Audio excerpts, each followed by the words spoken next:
You're good to go Beautiful. now. There's Jane. Okay, so let's move Jane, board member Sawtell, over. Also, I feel like my camera's not very good right now. Weird. Let's see. I wonder if Ali is coming. Hi, Jane. Hi, I'm having all sorts of issues tonight getting on. I don't know. I've got so many links to so many things and whatever. I'm here. Yes, we're glad that you're here. We're still, yeah, just waiting to see if Ali is able to join us. Board member Noor had a conflict with work, so she may not be able to join us. Hold on one second. I just have my kiddo asking a question.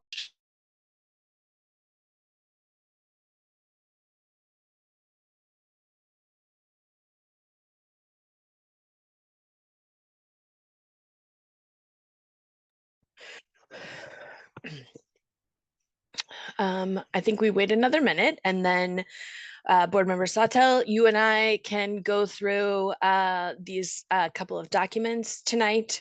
We don't have any votes tonight, so we do not need a quorum to proceed.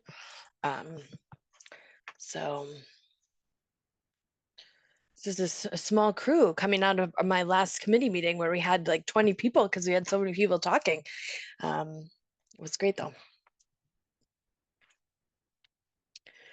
All right, well, let's go ahead and get started. So my name is Sarah Lentz. My pronouns are she, hers. I'm chair of the Board of Public Education here in Portland. Tonight, we are meeting as the Public and Legislative Affairs Committee. And tonight we have two agenda items. One is to look at a draft of a bill tracker and some bills that are in the bill tracker for right now. To get some feedback on that, and then also look at the questions that have been generated for our Legislature 101 course that we're going to take at our next meeting, and just make sure that that is all inclusive of everything that we are curious about, because we will give that to the presenter in advance so that he can tailor the presentation to our needs. So with that, I just want to acknowledge who's on the call. So we have board member Sawtell, who is at large. That's right. You're at large, right? And then Superintendent Scallon as well. So I'm going to go ahead and share my screen, and there is a link to a document in Diligent Community, but this will be the live one that we are updating constantly. And for those that haven't been in a legislative meeting before, this is modeled after a couple of other places that I've seen use a similar tracker. So basically, this is kind of like our master sheet of where we will keep track of the bills that we are watching. And there's hundreds of bills that come out each legislative session. And so it can get pretty overwhelming pretty quickly if we don't have a system for managing the bills and where they are in the process. So I'm just going to walk us through the different columns here and the layout of the spreadsheet. And then, you know, I would love any feedback that folks have. And the other part about tracking these bills is so that we can decide as a committee what action we want to take around those. So as we get to those columns, I'll explain a little bit more about the drop downs that I've included and how we'll decide on that. Again, that's a place where I love feedback from folks. So if you looked at this left side, and we're actually still in just the second session of the 132nd main legislative session. So if you look to the left side, every bill that's produced has an LD number, and this is the number on the bill. And that is just, you can use that to search it on the main.gov website, but it's just how it's identified and tracked throughout the process. Next over is the bill title. Again, that's just something that we get straight from the website at Augusta. And all of these bills that are in this tracker right now are bills that have been what's called carried over. So they are bills that got through some process and didn't die at any point, and they weren't ready to be voted on, or the legislature wanted more time, or they didn't, want to send them to the governor. There's a lot of different reasons that a bill would be carried over. Um, there's a couple different people that can make that decision. So the legislature as a whole can make that, or the governor can do that. But anyway, so these are bills that as the next session opens back up, these bills are still considered active. So there's still a chance that they could move forward and be approved and put in and enacted upon. So we've got our LD number, our title, who carried them over. And the way that the legislature does it is they just issue an order, basically, and they list out all the bills that they want to carry over to the next session, and it's just a big document that you can find. So then we have kind of three columns here where I thought we could kind of like track what we're doing with the bill. And eventually all of these LD numbers will get linked so that people can read the description of the bill beyond the title, because sometimes the title and the description don't always line up. So it's always good for us to have access to the text of the bill. I just didn't have capacity to get those all linked yet. But so our position on a bill, oh, why did that change again? Hold on one second. I think I may have goofed on a formula. Yep. This will be support to deny, support against, or no position. And I don't know, Superintendent Scallon, do you want to see if you can fix that while we keep moving? Oh, I see what it is. Hold on. Okay, yes. Anyway, I can sort this out later. But basically, the board, this committee's position, we would either support the bill, we'd be against the bill, or we would have no position at all.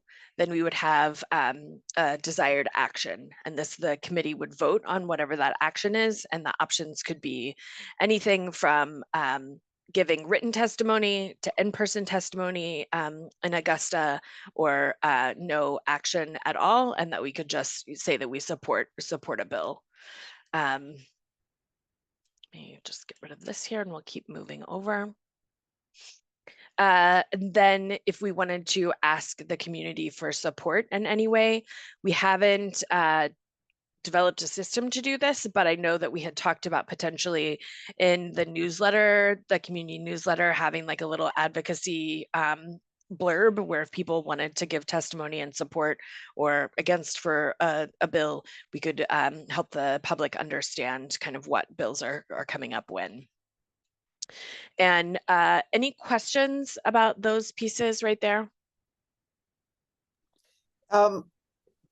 If we wanted to provide written testimony, is that something we would do together as a committee? Co-write a letter? And if so, isn't that going to make our response really slow and cumbersome? That is a great question. And the way I was thinking about it, and Superintendent, I would love to make sure that this is still right, is that there would be capacity within the district to help support on writing that testimony. So this committee would basically say we support or are against it. And then that would be like the message in the testimony, but then the district would back that up with facts and impact, basically. Yeah, thank you, Superintendent. Yeah, Board Member Ali, go ahead. Yes, sorry, I probably missed a little bit of it, but No, that's all right. yeah, so what we're gonna be doing is we're going to read it, and the board action, what is our, like, for action supporting and not supporting it, who's going to report that to whatever committee is going to be in the legislature.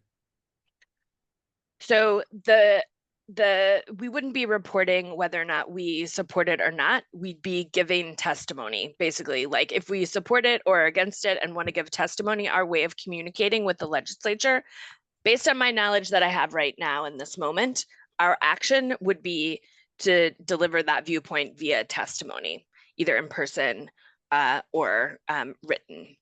And who's going to be in charge of that? We said we were going to hire someone, right? Well, it would be inside the communications team would help us write that testimony, but then we would decide as a committee, like, do we need Superintendent Scallon to go deliver it? Would I deliver it? Would, if somebody on this committee wanted to deliver it, we would figure that out together. And these bills are the only ones that are carried over, correct? Correct. And how many of them are there? That's a great question. And also these are like, I looked at, there's like 400 plus bills that got carried over, and these are the ones that were related to education. So there's 33, 7. you gotta delete the top 30 some odd bills so far. Because I was asking that because in submitting testimony and whatnot, like having 33 bills that you have to submit a testimony on every single one of them, if like Ryan had to do that, it would be a lot, right? Yes. Yeah. So, and are we hoping to do it for every single one of them? I'm guessing yes, right? No, only the ones that we are really interested in. Right. So I think that that's like, as we go through, like some of the bills that come up will be like incredibly impactful to our district and others may not be. And so this committee decides like where we want to put our energy, and some of the energy could just be to track it and to watch it go through, and then we could increase that action where we feel like we might have a chance to impact the bill and its outcome. No, this is great. So that's like what we're doing in this committee, but then like the other piece of that is also developing relationships with our representatives so they can help us inform that strategy. It's very good. Okay. Thanks. Sarah, is this always going to fall to you to update this? Because it seems like a lot of work. It is a lot of work. But it's like the longer I'm in this position, the more I just realize that this is like where the change gets made that we need. So I think that I personally am invested in doing this right now. If it gets too overwhelming, then we may try to figure out a different solution. But I think for right now, it feels okay. Two things. Especially, oh, go ahead. No, go ahead. I was just going to say, especially as, I think I'm still like in a learning curve about like how to find the information and all of that pieces. And I anticipate that after our session and just like with more reps, it will get easier. Yeah, go ahead, Ali. Number one, did you share that sheet with us? Were you able to share that with us? It's in Diligent Community, but I can add you to the actual Google Doc too. Yeah, I think it'd be easier to do a sheet. And then I'll do that later. Yeah. So like I was an advocacy director for 5 years, and I had to be at the legislature, co-writing bills and getting testimony, bringing people up there. It's a whole job. It's more than 40 hours. So I just want to give you a heads up. It's a lot. And connecting to representatives, whether it's just figuring out supporting it, who's it going to affect, sitting up there and actually listening to the other testimonies, because people bring vital information about how this is going to affect other individuals that we actually didn't think about. Doctors are going to probably come up, and people, school bus drivers. It's just a lot of information, and usually that's why we most have people someone have capacity. have someone like in a full-time position doing lobbying, or just being able to hear it out. So I'm just heads up. Yes. I do a little bit of this during my day job as well, and just understand like how big of a job it can be if you have the resources. So I think we're really just going to actively have to figure out like what is our capacity here, and it might just be that we are just providing written testimony this year as we build this muscle. and like, work on a community communication strategy around the most important things. I do think that we'll probably see some bills this year around the funding formula. And so I think that we just have to be in those conversations. Yeah, Superintendent. Yeah, I'm just getting, I love that idea of like building the muscle, and board member Ali, I don't think any of us are as aware as you are of how much work it is. So appreciate that. I think it's building the muscle and then also figuring out, as you were sort of alluding to, like how to do it smarter, right? So how to not do it alone, but how to leverage MSMA, MSBA and their resources, and how to partner with the city and the resources that they bring to the conversation as well, including their lobbyists. And so this is probably our first at bat, and probably 2 years from now, we'll do it a lot smarter, but it's about like starting that muscle build. Yeah, I mean, like we had a an advocacy committee with the ACLU, Disability Rights Maine, that would obviously give us vital information, because we can't always be up there. And maybe there's a school advocacy group or something like that in the state where they just I think we talked about that last time, yeah, to give vital information. But yeah, it's really good too. I mean, I really appreciate you guys doing this work, and this is where the change happens. Yeah. And a couple other things. So just to reiterate again, like the city does have a lobbyist team that we can coordinate with. So like you said, like you can't be in Augusta every day, and that is not realistic for us. But to get real-time information, hopefully we can coordinate that. And then the person, Robbie, that's coming to give the presentation, he is the like community and advocacy coordinator for the MSBA at the state level. So they actually put together a policy and resolution agenda for the year, which is at the last full board meeting, we voted on a delegate who would be at the meeting that gets to weigh in on what their agenda is. So we can also impact that agenda, and then they, run the full court press, and we don't have to do that. So again, like as we're naming all of these different things that have to be coordinated, yes, this is huge, and we're going to do our very best, and then we'll just iterate and get better. Great start. Thank you. Moving on over here, every bill has a sponsor or sponsors, so we'll track that here. Sometimes you can tell based on where sponsors are from, or kind of like their legislative record, like what kind of bill it might be. Is it restrictive? Is it going to be progressive? Is it, there's just a lot of information you can get from knowing who sponsors the bills and who's working together. This will be a short description here. And then bills get workshopped, just like we do when we're looking at policy. They get workshopped in a committee. So we'll track which committee, and there's a lot of committees. Just these are all the abbreviations, which the tab 2 over here is a list of abbreviations that we'll go through in just a second. So when things are in committee, they have hearings, just like we have a hearing for the budget. They do the same thing, where that is where testimony happens, both written and so, I think they do virtual testimony all the time now, but I'm not entirely sure. We'll have to learn about that. And then the committee does a work session on the bill. And then it can send it out of committee or not.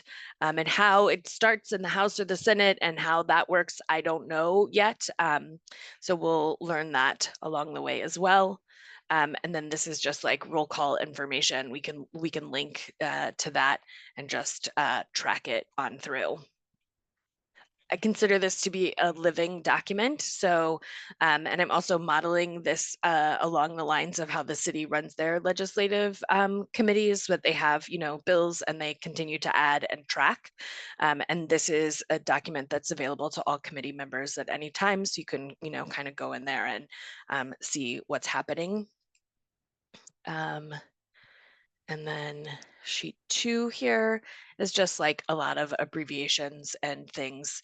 And I borrowed this combination of things from other places, which is really helpful that people before us have done this. So it made our lives easier.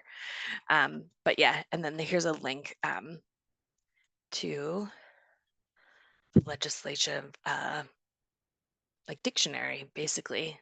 All these words that we're going to hear, we can find the definitions too. Yeah. The process of the bill is really after it gets to the committee. So someone from the committee puts it in, someone puts it in. If you're on the committee, then great. You know, you can work on the bill as it goes. But there's like a deadline you have to put it in by, and then you can amend it up until like January. And once it's amended, it stays in committee. You either vote for it or you don't. And once it's voted for, it goes to the House. Once it hits, actually, once it's voted for, it goes to this, like the wording gets edited by, I forgot this. Oh, that's right. Yeah, the wording gets edited to make it like lawyery, whatever. Yeah, so And the fiscal impact, is that when the fiscal impact gets added yeah, too? the fiscal impact, yeah, that's what it gets added to. But and then depending on how much the budget has. So for example, if a bill like goes through and passes committee, but it's like, you know, say it's close enough, like 5 or 6, you know, say 5, yes, 6, no, it still goes to the House. So it doesn't have to completely pass. If it's very close enough, it can go to the House. But so after they revise it and everything like that, put a price tag on it, boom, they send it down to the House. The House discusses it. You know, whoever wants to discuss it discusses it, and eventually they'll vote for it. After the vote, the next day usually is when the Senate goes down to the Senate, or if it's a Friday, it goes up to the Monday. When the Senate discusses it, and then they'll go for it, vote for it, and it can pass both. Like I've written 3 bills, and all of them passed both. 2 of which the price tag was too much, and the governor knew that, right? So they just left it to die. And that's what it was. It was a dead bill. So even though it passes, if you don't have the funding for it, this is dead. And then one of them got vetoed. So it's pretty simple. It's just a long process because there's a lot of people and a lot of information is given. A lot of Yeah. so Yeah, so we're gonna all learn together and we'll just iterate and get stronger as we move through it. And I think this is actually, sorry, before we move on, actually, are there any other questions or thoughts about this format or how we're gonna use it?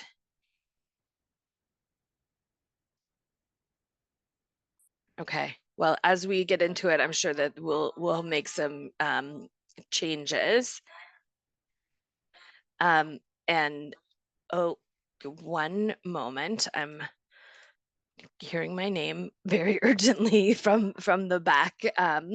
So just 1 second. Where's my share screen? Why can't I turn it off? Does anyone? 1 second, folks.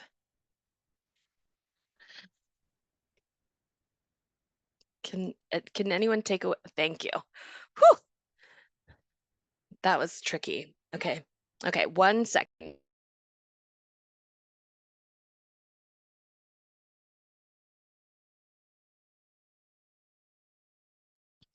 I appreciate that.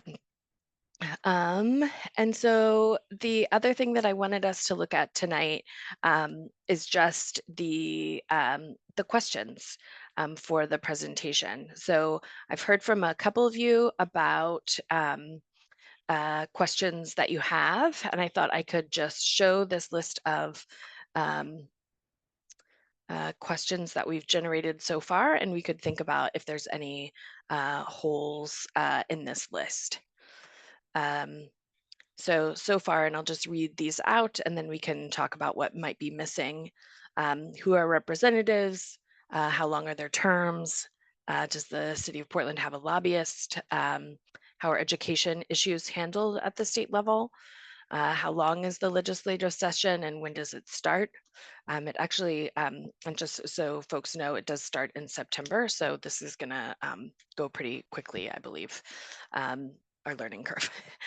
Do bills start in committee? What's the best way to give testimony? Can we help write bills?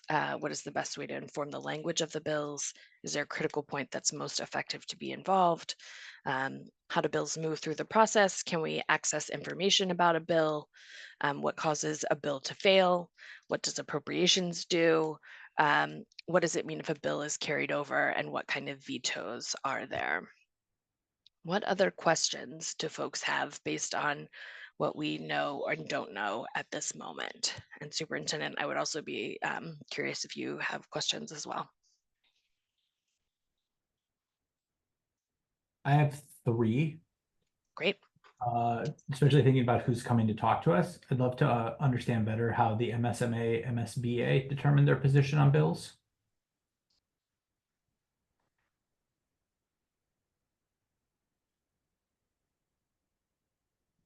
The Great. second is, who are the big groups that lobby on bills, education bills in Maine?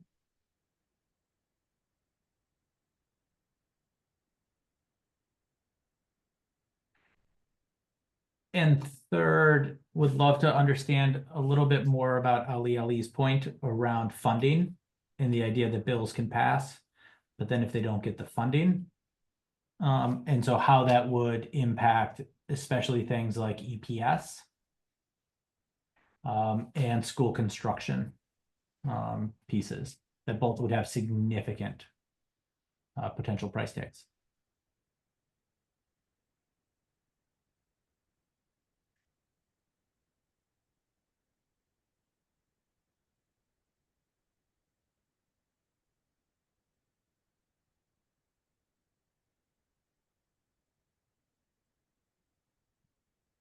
Great. Anything Um, else? yeah, another one is probably not only about our representatives, but who's sitting on the committee that we need to focus on. Or committees, right? If there are multiple, and then like who's the most really important is the chair and the co-chair as well, because our representatives could possibly not be on those.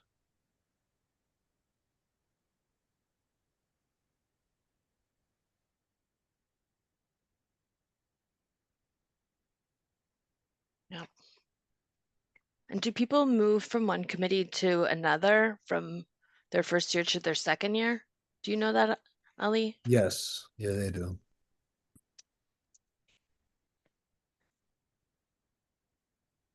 So it's usually like yearly. Okay. I mean, I'm sorry, yeah, usually legislative session. So after the long session and then the short session and then following that. And then do again. Okay.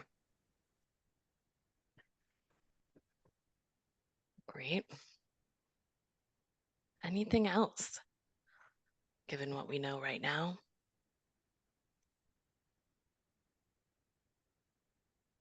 Okay. Oh yeah, I mean the best thing to do, I'm just giving you all my strategies. That's fine. Connect with the majority leader, minority leader, connect with the Senate, like the head of the Senate, connect with the House, the Speaker of the House, which is Ryan Fecto. He's really cool. I think these are like when it's just when you want things to happen, you got to talk to these people. And if you got like I've had co-sponsors that were like the Speaker of the House on a bill or two, but yeah, and you can get a lot of things happening with that. And then who's important, like all the ones that are like really well respected there. Yeah. Yeah. Yeah. Okay. Beautiful. Okay. Well, yeah. Sarah, just in your editing, how does the MSBA? Ryan also wanted to know MSMA. Thank you. Appreciate that. Truthfully, I'd love to understand if there's actual difference between them, because I still don't know that after 2 years. But yeah. Yes.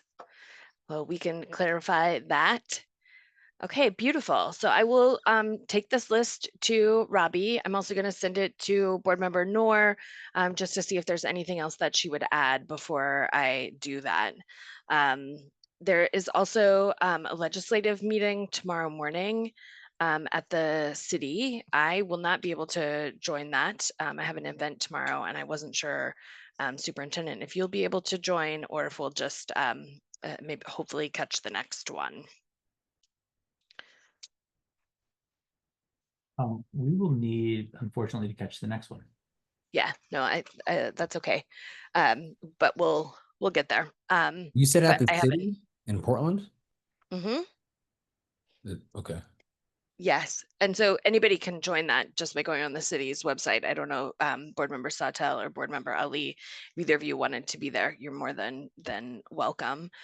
We don't have, you know, any positions on anything yet, and so sometimes the city has asked us, you know, where are you on these things, and we don't have that information yet, but we will. But if you wanted to see kind of how they run their meetings, it would be helpful. Because I'm gonna model ours similarly. And just to also be clear, so this committee will be the deciding body. We don't have to send kind of the ways that we decide to the full board to get permission. This committee will just decide our position and our actions, and then we'll move forward like that. We'll keep the full board informed of what we're doing, but they won't have a full vote there. Beautiful. Okay. I think it's okay for us to end on a short meeting tonight because I think that this might be one of our last short meetings before the legislature starts. So I'm going to go ahead and move that we adjourn. So I'd be looking for a second. Right as dinner starts. Beautiful. So you can go ahead and eat your dinner. Okay, all those in favor? Thank you all. So we're going to adjourn at 8:04. And I will see you all tomorrow at the full board meeting. Have a good night.